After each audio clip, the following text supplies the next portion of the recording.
Hey, good morning. Hello, Welcome back to episode 7 of our Devin.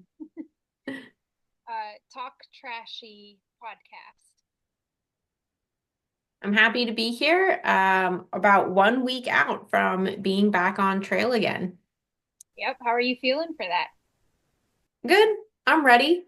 We also had the great pleasure of being able to see some AT through hikers last weekend in Damascus, and you always get that hiking itch when you get to see people going through it, especially people going through it for the first time. You remember what that felt like.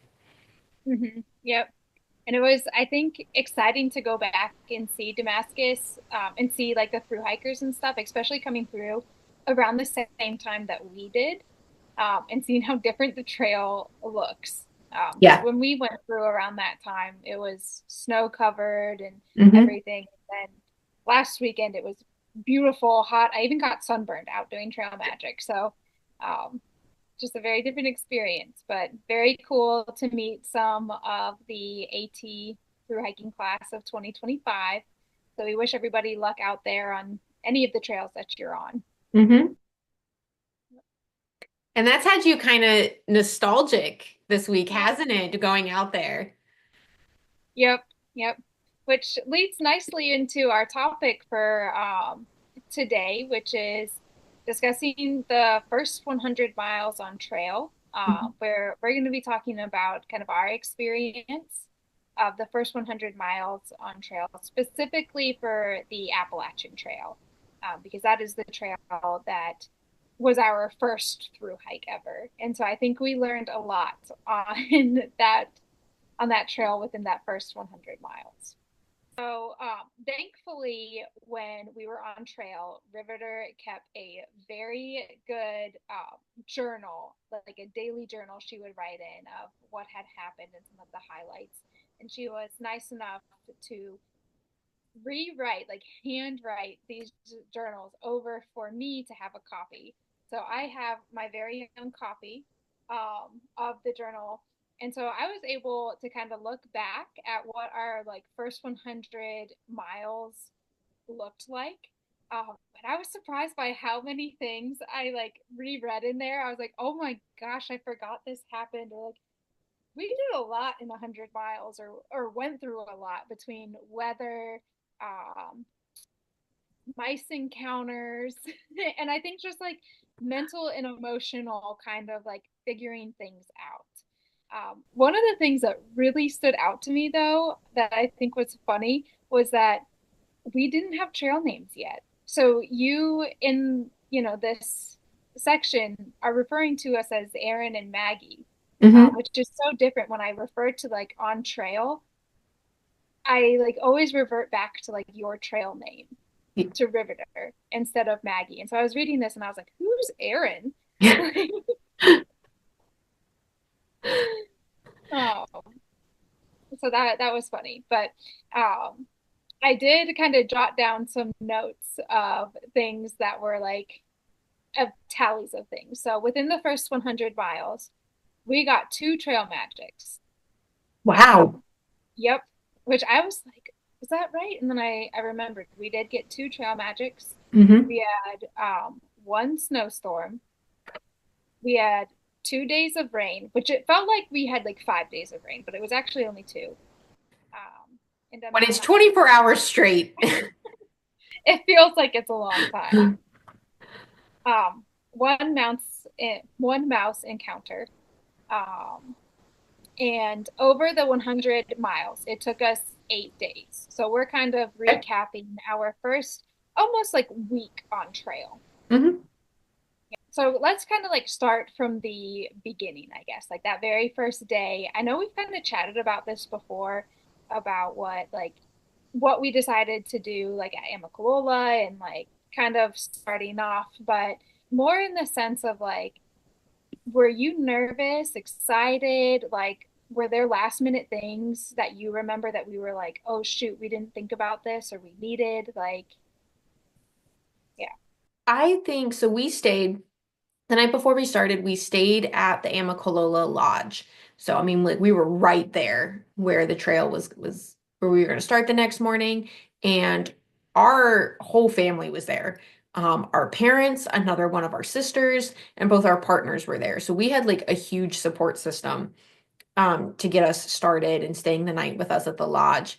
And honestly, I was so like my biggest anxiety was how am I gonna feel when everyone turns away?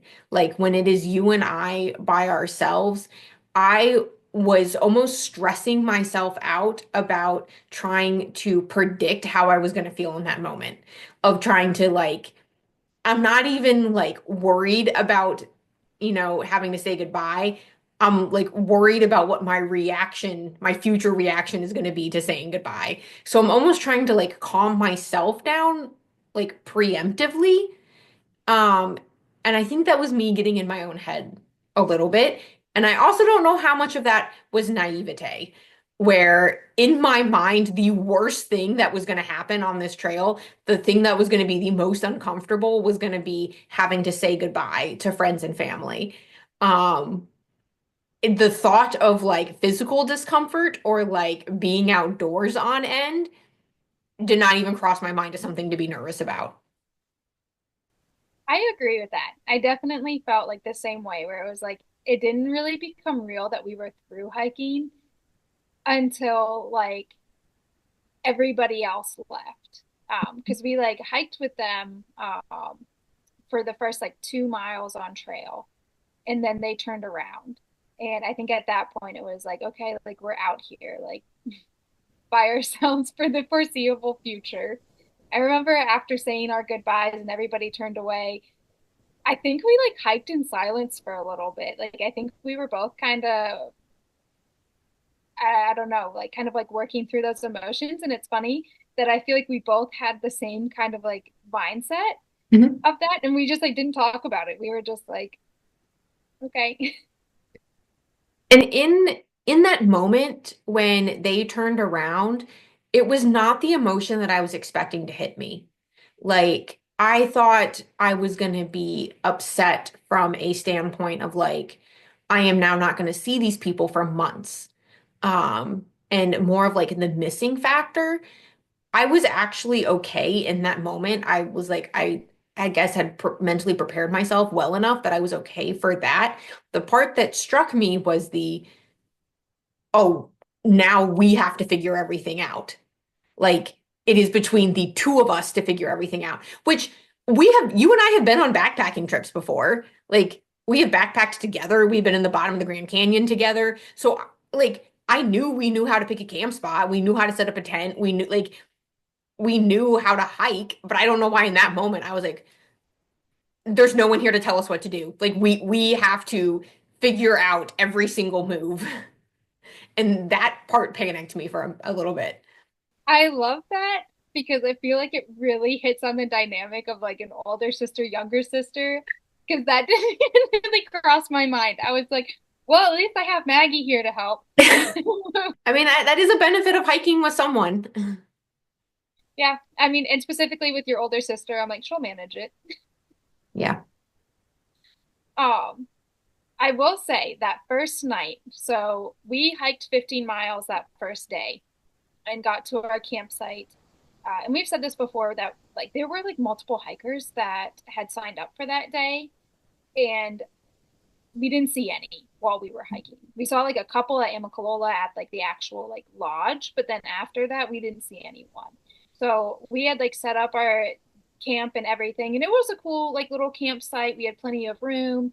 Um, but I remember going to bed that night and being sad about like not knowing when we were going to see these people again. And I remember just being like, I'm going to listen to a podcast. It is too early in this trail to cry. Like, I let myself be sad for like maybe a minute. And then I was like, there is so much stuff that we're going to see and like do. And like, I don't know. And so I like would not allow myself to like cry about it. I was like, no. Yeah, it's sitting in that tent that first night was more overwhelming than starting the trail. I think. And just having this realization of like, this is what every night on trail is going to be. Like us together in a tent in the woods without other people around. Which is so funny because when you hike the AT, if you want, you can register your hike with the ATC. And so you can see how many people are planning on starting your same day. And we were actually nervous because it looked like there were like 50 or 60 people starting the same day as us. Yeah. And we were concerned about there being too many people. And so then facing the opposite of that, of not seeing anyone, and we did not camp at a shelter.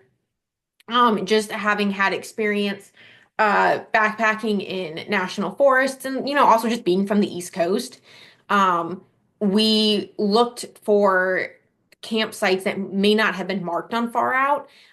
So, ones that looked like there had been a tent depression. So this was down by a creek. I don't even think it was on Far Out. It was definitely not a shelter. Um, Yeah. and so we were really like by ourselves. And I didn't realize how many people use shelters as their guiding marks of where to tent, which was not the formula that we were following, which I think added to some of that isolation. For that first week, it was still right before daylight savings. So it was still getting dark at, I don't know, around like maybe like 5:30, 6 o'clock. So it was kind of like you set up your tent and then you were like in your tent for like the rest of the night. Right. Yeah. Yeah. And maybe that's why that feeling hit of like I'm just sitting in the tent. It's like 6 o'clock, it's dark, and I'm like, what am I supposed to do? I popped in a podcast. I was like, okay,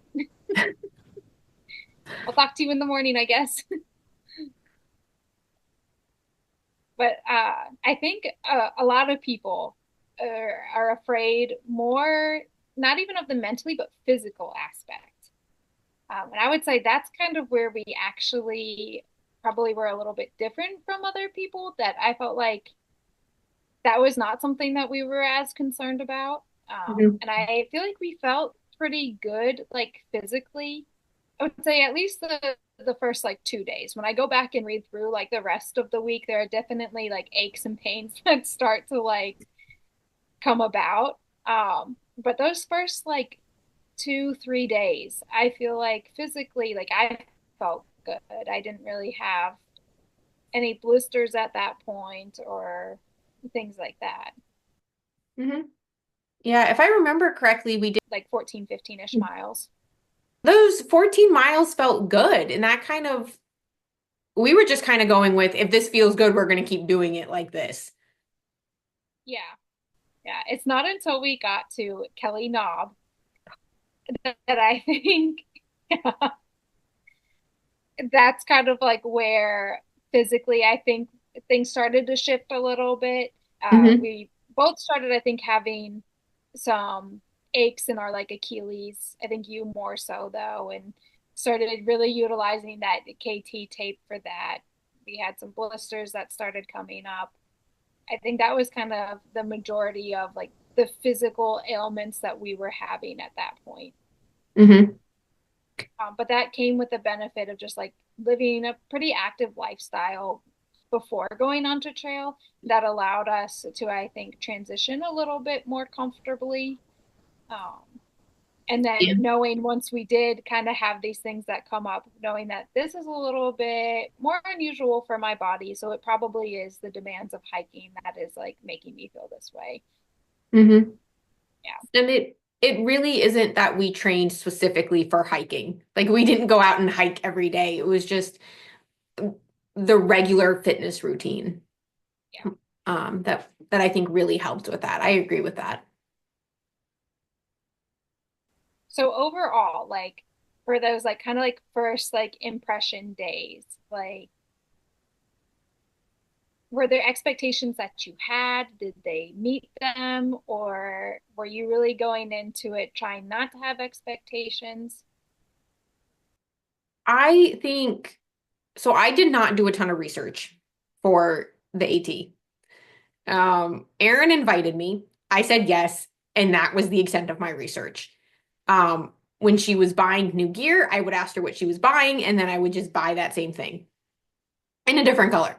So I did not watch YouTube videos. I did not do anything. Like my knowledge of the Appalachian Trail is what I had seen of it, like myself personally, having grown up in Virginia and North Carolina. So I knew what East Coast hiking was like. I had been out to like the Shenandoah, but like as far as like through hiking, I was a completely blank slate. The only thing that I knew about the Appalachian Trail was that it rained a lot. And so I remember that first week, and I'm curious, because you just read the journal recently. I'm sure like how early on this is in the hike is gonna astound me. I was just so like dreading that first rainstorm of Mhm. like on average they say on the Appalachian Trail, 1 out of every 4 days it's gonna rain. And so I'm just like, okay, we're day one. The clock is ticking. Like I potentially have 3 days before I'm like, I'm out here wet. And that was an expectation that I definitely carried with me on trail of like, Mhm. when this rain starts, this is gonna suck. I've hiked enough in the rain to know it's not fun. I do remember that you were very like cautious about that. Um, but I think there's something that you are forgetting about your, I think, expectations or readiness for a trail was that you lived in a van for a whole like year and a half prior to going on Mhm. trail. So how did that kind of transition to trail life? I think it transitioned really well, to be completely honest. My Something that I expected to kind of see happen on trail was something that I experienced in van life, which is where you are kind of taking away this sense of everyday physical comfort. You might have to troubleshoot more. You're kind of thinking every day about where to lay your head. So, like, the lack of stability sets you up for this emotional roller coaster of really high highs, and those highs make the lows feel even lower. So something that may not even phase you in regular life is going to hit you more when you're coming down off of this. Oh my gosh, I just had the most like amazing night of my life, or I can't believe that I'm sitting here camping on this rim. Like this is absolutely gorgeous. So then the next morning when you're crossing a stream and your feet get wet and it's cold and you're like, now I have cold and wet feet all day and I can't believe like this sucks so much compared to what I had last night. Um, and that was something that was a really hard adjustment for me in van life, was being able to combat something really high with something really low. And that gave me just experience in knowing how to deal with that and how to keep a mindset of like you can't be in your feels sometimes too much. Um, and I do think that you're right. I did expect to see that play out a little bit on trail because I think there's a lot of overlap between van life and through hiking. Mhm. But something that I had already had experience with going into that. Yeah, I remember you talking about that, like specifically on our kind of, I think it was probably our fourth night. It had rained that night, and we had woken up and it was still raining, and we were trying to decide like whether or not we were gonna pack up in the rain or try to wait it out. We like tried to wait it out as much as we could, but it was getting to a point where it's like, okay, like it's 9 o'clock, like we need to get up. So we just decided to pack up in the rain and we left. And I remember us both being very like concerned about what that night was going to bring, whether or not we were going to have to sleep in this wet tent now that we kind of just smushed. I think we actually hung it off the back of our packs. So like a tent that's kind of hanging, sopping wet off the back of our pack that we're hoping at some point will dry out, potentially not, that we're going to have to sleep in tonight. If and it could still be raining, I don't know.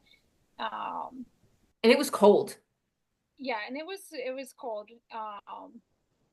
And we like hiked that whole day like as fast as we could to try to get to a shelter.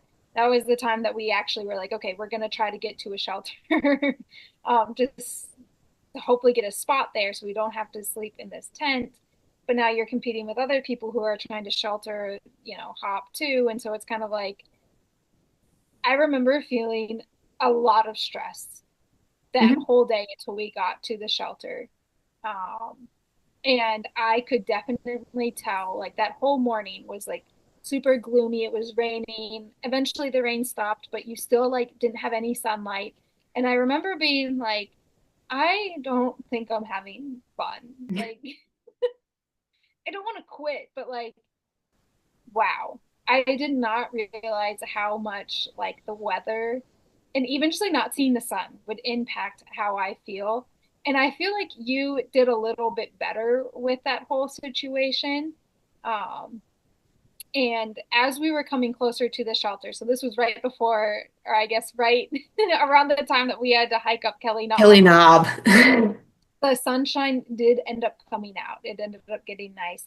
And I remember just feeling like this, like, whew, like kind of like I'm so happy to see the sun. I've never been so happy in my life to see the sun. I feel like this has totally changed things for me. Yeah. And that was crazy to feel that it was just like this one little thing, just the sun, something I couldn't even control, made the day. Like I look back at that day and like I remember the stress of the morning, but I'm like, it ended up being really great. We ended up getting to the shelter. We had spots. We ended up meeting a whole bunch of people that were really cool. We had a nice dinner. Like, yeah. Yeah. It's it's like a game of averages almost that you have to like keep in mind like mentally to get through is that you can't always feel that exact moment and use that exact moment to be the measure of how trail is going, but use an average of however the past 24 hours going. And keeping in mind that 24 hours from that moment where you might be completely miserable, you could be sitting on an absolute high. You could be the top of that mountain. The sun could be out. You could be making it to road to get to town. Like you could shift 180 degrees in 24 hours in a way that just does not happen in real life, where real life stays way more kind of like baseline. Yeah. Yeah. I'll say like you kind of touched on this too. Like your needs on trail are a lot more like rudimentary, I feel like. Like you need food, you need to have a shelter. Like last priority is really like getting from point A to point B, and point B is like wherever you're deciding that day might be. So it doesn't even have to be like, you know, that could change at any point. Um, but you do have like more of these variables that come into play. And so it's kind of interesting. I feel like at some point it's like some of these things can be pacified very easily, Mhm. but on the other thing, like they can be more catastrophic or feel more catastrophic if they Yeah. don't go, you know, how you would want them to be. Um, so it's definitely a weird like paradigm. Yeah. And especially in those first 100 miles, and you talked about this, about the sun making you feel so much better, and that was something you had no control over. And as a hiker and as a new hiker, you're trying to figure out what are those things I have control over and what are the things I don't have control over. So Mm-hmm. we can't control the sun coming out, but we can control where we try to aim for sleeping. So maybe a shelter so we're sleeping somewhere dry. Um, but I remember just kind of like the what is my skill set coming out and hitting me and realizing I didn't know what to do. I mean, it had rained for 12 hours overnight. Our tent was sopping wet, sopping wet. It's still raining. And I'm sitting here going, I have no idea how to pack this tent right now. Do I put a Mm-hmm. wet tent in my pack? Do I put it on the outside of my pack? Is that idiotic because it's still raining? Do I Yep. put it inside of my rain? Is this going to make a difference? What if I can't dry it out and we have to climb into a wet tent? What do I do? Do I try to dry it with my clothes? I just like this like mind of like, wait, there are all of these random skills that I never thought to look up that I would need to know, and I don't know them. So many things that I think we learned within that first week just from either asking other people or observing it ourselves and being like, ah, okay, that's why that person is, they're setting up on leaves because then, like, they're not going to get as much mud and stuff on the bottom of their tents like we did in the Hmm. depression in the rain. Yeah. So, Um, and that happened, I think, quite a few times in those first 100 miles. We had some rain run-ins, and that was, again, my biggest fear, my biggest expectation, the thing that I felt like I knew the least about. And both times we ran into other people, I just asked them. mhm, So we were with a very experienced section hiker at one point who was camping near us. It had been a huge storm was coming through. Most of the other hikers chose not to hike. Had been hiking in pouring rain for 2 hours. I mean, we are soaked to the bone. And we get to camp, and I literally asked the other hiker, I was like, what am I supposed to do? Like, and his advice was like, sit in the vestibule of your tent, take off all of your wet clothes. Like all of them. Do not take your wet clothes into your tent. And just like lay them out. And I remember him telling us right there, like, you need to mentally be prepared for the fact you have to put back on those wet clothes in the morning. mhm, But like, but that set my expectation. Like, I wasn't sitting here all night being like, oh, are my clothes dry? yeah, Um, and then put your sleeping bag on if you don't have a spare change of clothes. We had spare sleep shirts, so we could put that on. We could put our puffies on and then like sit in like your sleeping bag. But like don't bring sopping wet clothing into your tent, which now sounds like duh. But at the yeah. time, I was just really like, I don't know what to do. I would not be scared to ask other people. And even if it's just like another new through hiker, people have so many different backgrounds. I mean, you can learn so much from other people, even if they've never backpacked before. They Mhm. might have recommendations of things to do or whatever. With all of Absolutely. that being said, um, was at any point did you ever like consider quitting, or did that thought kind of cross your mind within that first week?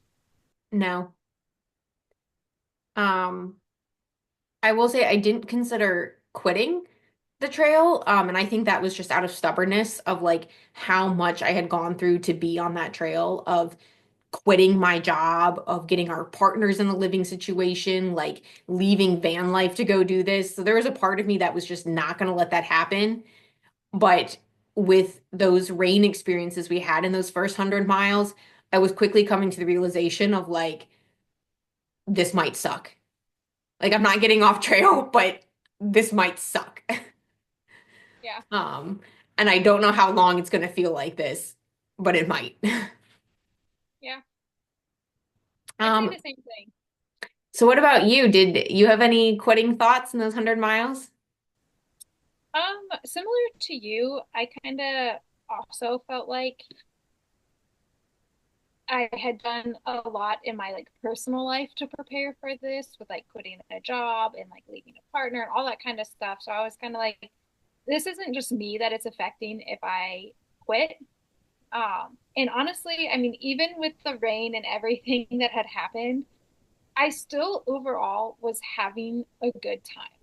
And I was like, this is way better than the job that I had before. Like, you know, so I didn't feel like I wanted to quit, but I definitely, I think, learned a lot in those first 100 days about, or not 100 days, 100 miles about like how through hiking was going to be and that emotional kind of aspect of it. Hmm. Um, yeah. Do you think your mindset shifted between your first step on trail and then, you said 8 days and then 8 days later, what it was like? I do think like when you hit that 100 mile marker, you get this pride of accomplishment. Like it's your first 100 miles. And I do Yeah. think that can do something mentally. It's funny to me because I was like re-looking back at that day that we hit 100 miles. And if you remember, it was I think your worst day on trail for the whole entire through hike.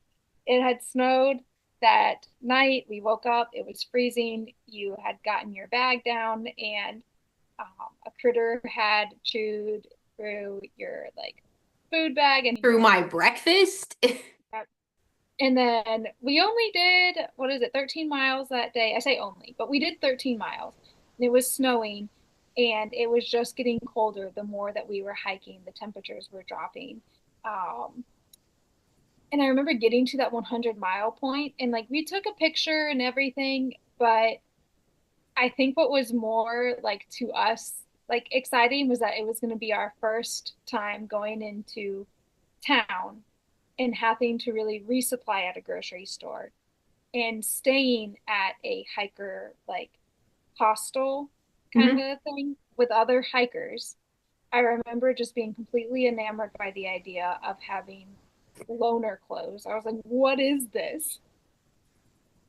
Um, and so thinking of like things within the first 100 miles, I wouldn't say that we got to that mile point and I was like 100 miles, and more was like we're going into town. I mean, it was like 10 degrees outside at that point. Yeah. And any of you who have through hiked the AT before, that 100 miles sits at the top of a climb. So you have to do this kind of, and not just any climb, like it is like pretty like rock scrambly. Like we put away our trekking poles for it to be able to scramble up these rocks to get up to this 100-mile thing. There was a little like lookout tower at the Mhm. top of it, and it was snowing, so you couldn't even like really see out from it. It was so cold. I feel like we took pictures and then we like got off that mountain. We're like, we're going into town. Mhm. So I feel like the actual like getting to 100 miles, I don't feel like was like as huge of a celebration for us as maybe it maybe could have been. There Mhm. were other things that we were marking, I think, that day with. Yes. But for me, getting warm. Yeah. How did the like 100-mile, I mean, I kind of said how it felt for me when we got to that actual point, that it was more like underwhelming because I feel like we had all these other things that we were kind of looking forward to for that day. How did you feel? Um, I think for me it was this boost of confidence of Okay. like that 100-mile mark and like that being our eighth day, like that really concretely made it my longest time backpacking. Okay. The longest I had done before was a week. And so this was definitively now the longest time I've spent outdoors. And so there was that kind of like, man, like we did this and we did not do it easily. We had those two massive rainstorms. It was snowing that day. It was cold. Um, and so a little bit of a pride in like, we made it through this. And we're gonna keep going. And so I do think the mile markers are a fun like, ah, we got this celebration. Yeah. Similar to you though, did not make me want to sit around there any like, let's eat pizza tonight and celebrate that tonight. But it just was like such a mental boost of like, okay, we've got the fortitude for this. We can do this. Yeah.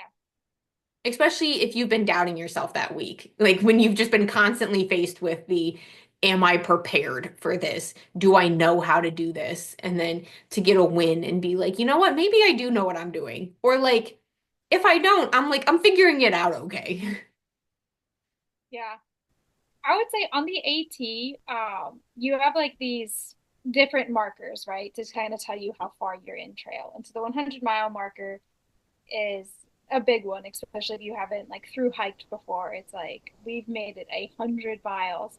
But another like big one is crossing state lines. Hmm. And so I think those almost meant more to me, Yeah. the AT. So we had crossed at before we had gotten to the 100 miles. We were officially, I think, in North Carolina, which is where we had grown up. And so it felt like we were like kind of like home. We were in our home state. Yeah. So I think that almost like felt a little bit more like to me like, oh, we made it. Hmm.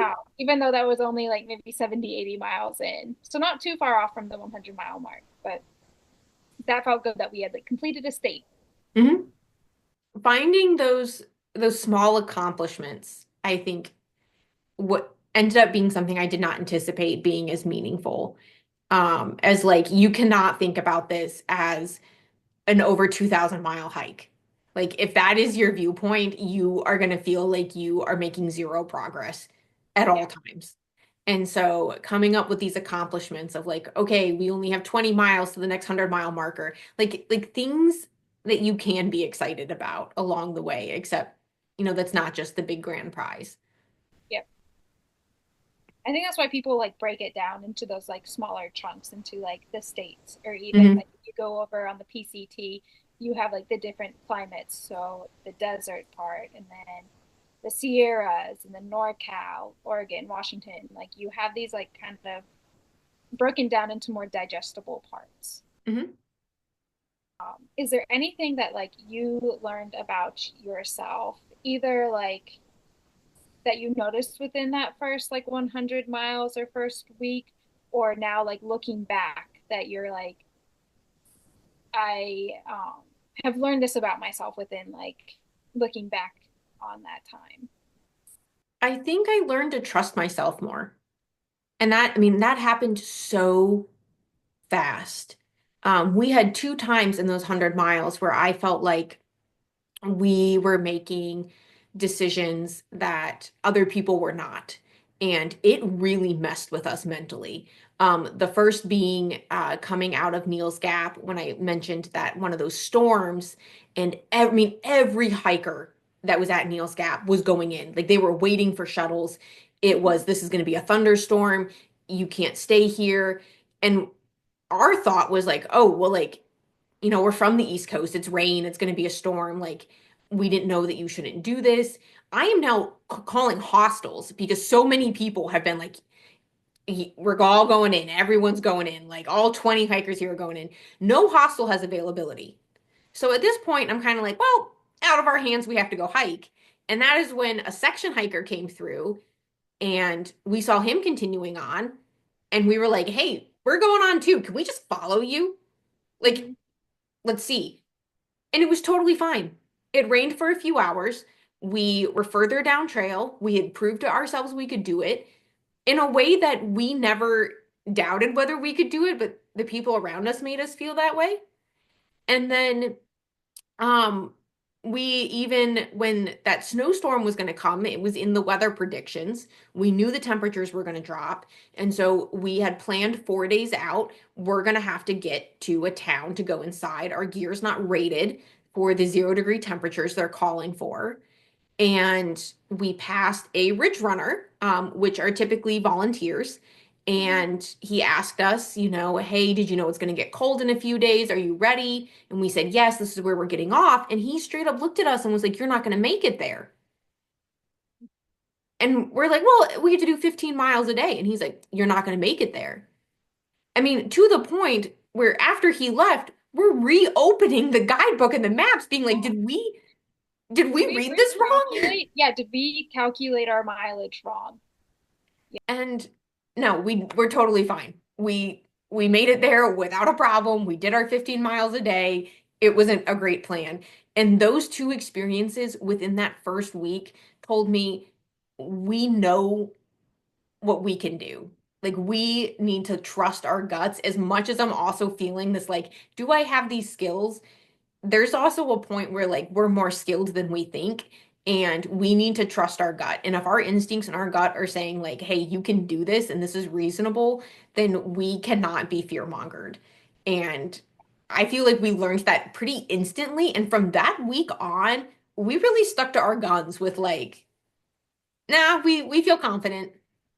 Would you agree with that as being one of the things that you look back on and you feel like you learned or grew from, or do you have any other things? Yeah, I would say that's probably one of the biggest things is just being like, no, we are, I am probably not 100% confident all the time in what I'm doing, but knowing that I can figure it out. Mhm. So we've talked about kind of like the mental preparation and a little bit the physical, but I think another thing that I've seen a lot of people concerned with starting through hiking is uh, the gear. This is your gear reality check, and especially on the Appalachian Trail because you have 40 miles until you hit Neal's Gap, which is where you can do the shakedown. There's like a full-size outfitter, and you can switch a lot of things out. And you don't necessarily have that on the other two trails, but you do have that like week period or those miles period where you can see, is this the right gear for me? And I do think there's a little bit of a fear of like if I start with the wrong gear, I'm doomed, which is not true at all. Um, but you can also see in those first 40 miles to be like, what was I thinking? Yeah. Um, and it's partly some of your first troubleshooting. It's it's not weather related. It's some stuff within your control. And so I know we had some gear reality checks. Um, Mine happened the very first night when my stove failed. I took a stove that I had had for 2 years that I had been flying to other countries with. I had not been putting it in a protective case. It is not at all surprising that this stove failed. I just did not think about it. Um, what about you? What was what was one of your things that you were instantly like, this is not cutting it? So on trail, instantly was like, I need a new, with the same cooking kind of thing, I need a new pot. Oh, right, your lidless pot. Did not realize how much the lid would keep your water warm and your food heating a lot faster, and you're not going Hmm. to be wasting as much fuel. That definitely got swapped out. But I think within like that first 100 miles, like I probably didn't realize it at the time. And now, kind of like looking back, there are probably a lot of changes I would make today to my like gear that I carried on the AT. I look back and I'm like, we carried way too much stuff. Hmm. And not the right stuff. I did not take a sit pad, which I told you about that one I though. That know. was your own fault. I'm sure some ultralighters would be like, yeah, you don't need a sit pad. And for most things I would agree. It really did not register with me until those first few days in when I was like, the only place that I am sitting is on the hard ground. Like no chairs. None. I am sitting on rocks or logs or the hard ground, and how much like a 2 ounce sit pad is going to change the game for you. Yes, take a sit pad. Just take one. Other things I look back, like the towel, the large knife, the camp shoes, um, our food insulator Yes, that we I thought we were being so crafty. Uh, there are some things like I got really into, and I think probably other through hikers do this too in their preparation. You're looking for hacks too of like, how can I hack through hiking to make it better when I get on trail beforehand? Some of the hacks are really useful. Some of them are just Not. not really. And so one of the things that I was like, this is going to be a great hack was to make like these little heat insulated pads to keep our food warm. So like I made it out of those like that like sun visor that you put in your car, on a hot day so you can like keep the car a little bit not as like hot in there or whatever. Um, but kind of cut out like these little like a little almost like packaging kind of, I It don't looked like know, an envelope.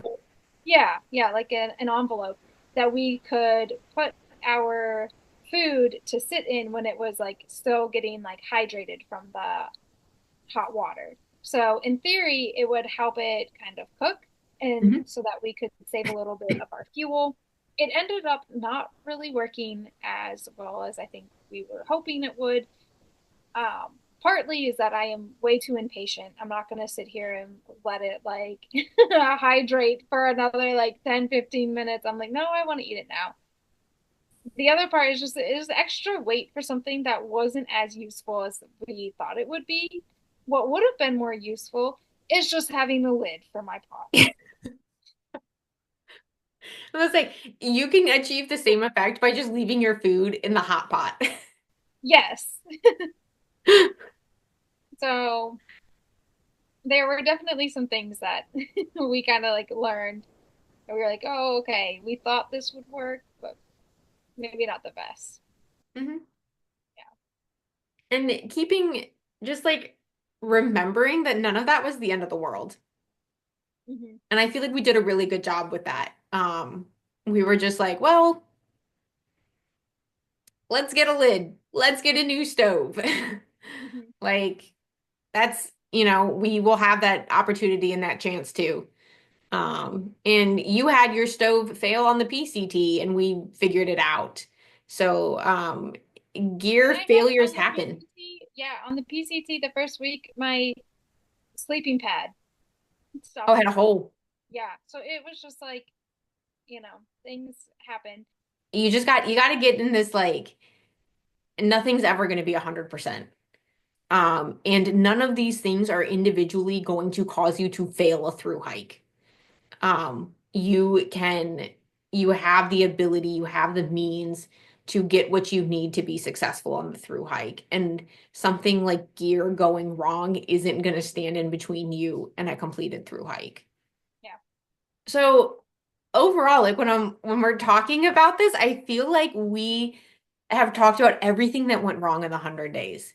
Like Hmm. if you were to tell this story to someone, you're like, you should go through hiking, and we tell them everything that we had to troubleshoot or went wrong, or even if we were telling this to ourselves, like pre-through hiking selves of like, hey, you should do this. And guess what? You're gonna have to buy a new gear. You are going to sleep in many rainstorms. Your tent is going to be sopping wet. You're going to face, you know, 10-degree temperatures. Uh, an animal is going to eat your breakfast. If you tell all of this, people are going to be like, why would you stay out there? And honestly, like talking about this now, I'm like, yeah, why did we stay out there? Yeah. Because it was great. It was difficult, but it was phenomenal. I don't look back on any of these hardships or these troubleshootings or anything like this, and I don't look back and think that was unmanageable or that was terrible. I can look back and say I was really cold and I did not like being cold at that moment, and for those couple hours I didn't love it, Hmm. but we kept going. And I think that is something that when you're sitting here planning for a through hike, you're planning to not have anything go wrong. You're like, I don't want to have to deal with any of like I want this to be perfect from point A to point B, and that's just unrealistic. And so telling our stories of everything going wrong is like, well, that is absolutely what I'm trying to avoid. But I think that's part of through hiking, and I think that is an unavoidable part of it. And Hmm. being okay with that, with you can't make it perfect. You cannot plan to an extent that nothing will go wrong. Yeah. Because trail is just, you can't like micromanage all the little things. Things just happen. Hmm. Um, Absolutely. Well, thanks for doing this today. It has been really fun reminiscing about, honestly, there's a part of me, I can't believe this all happened within the first 100 miles. yeah. And for those of you who are heading out hiking, either this year and in the next years, you'll understand what I mean. You will live an entire year in your first week on trail. Mhm. And remember everything with a ton of detail. All right. Well, thanks for watching.